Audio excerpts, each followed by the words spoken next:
अलिकति राजनीतिक दलभित्रको आन्तरिक लोकतन्त्र र त्यसको समावेशीलाई चाहिँ एड्रेस नगरिकन निर्वाचन कानुनमा मात्रै चाहिँ सम्बोधन गरेर यो विषय सम्बोधन हुन्न भन्ने खालको चाहिँ मैले अनुभूति गरेँ। त्यस हुनाले यो तर्फ पनि यहाँहरूको चाहिँ ध्यान जान जरुरी छ र मूलत माइन्डसेटकै कुरा चाहिँ इम्पोर्टेन्ट रह्यो। इन्ट्रेस्टको कुरा त मोटामोटी भइ नै रहन्छ, त्यसलाई चाहिँ माइन्डसेट ठिक भयो भने इन्ट्रेस्ट पनि इन्टरनलाइज हुँदै जाने विषय छ भन्ने लाग्छ।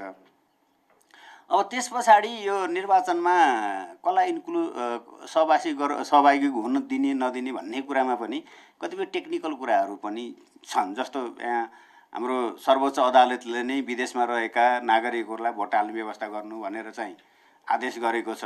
यसै त्योभन्दा हाम्रो 64मा चाहिँ कैदी, बन्दी, कर्मचारी, सेना, प्रहरी सबैले चाहिँ समान रूपमा भोट हालेको थियो।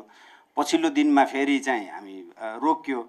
यसपटक चाहिँ सर्वोच्च अदालतको आदेश पछाडि त्यो कार्यान्वयनमा आयो, तर व्यवहारिक रूपमा चाहिँ सबैले इन्स्योर भएको अनुभूति चाहिँ भएन। अब सिम्बोलिक रूपमा चाहिँ मान्छेले भोट हाले, सैद्धान्तिक हिसाबले एक्सक्लुड गरिएन, तर चाहिँ त्यो उनीहरूको नामावली समावेश गर्ने कुरामै टेक्निकल प्रब्लमहरू रह्यो। त्यस हुनाले यस्ता कुराहरूलाई पनि हामीले ऐनले चाहिँ रोकेका छैन, पहिलाकै ऐनमा पनि थियो, तर व्यवहारिक रूपमा लाने कुरामा समस्या भएको हुनाले यस्ता टेक्निकल कुराहरूलाई समयमै चाहिँ निर्वाचन आयोगले व्यवस्थापन गर्न सक्यो भने समस्या समाधान हुन्छ भन्ने लाग्छ। मूलत यो सिफारिस गर्ने संवैधानिक अङ्गहरूमा अनि राजनीतिक दलहरूमा हामीले चाहिँ समावेशितालाई इन्स्योर नगरिकन ऐनमा ल्याएर मात्रै हुँदैन। त्यस हुनाले यो ब्याक एन्ड फोर्थ हामीले सोच्नुपर्छ र जहाँसम्म अहिलेको यो प्रस्तावित ऐन छ यसमा चाहिँ निर्वाचन आयोगले फाइनल गरिसके पछाडि यदि महाधिवक्ता कार्यालयको कुनै भूमिका छ भने त्यसलाई कन्स्टिट्युसनल स्पिरिटका आधारमा लजिकल एन्डमा पुर्याउनका लागि हाम्रो कार्यालयको तर्फबाट त्यसको लिडरको हिसाबले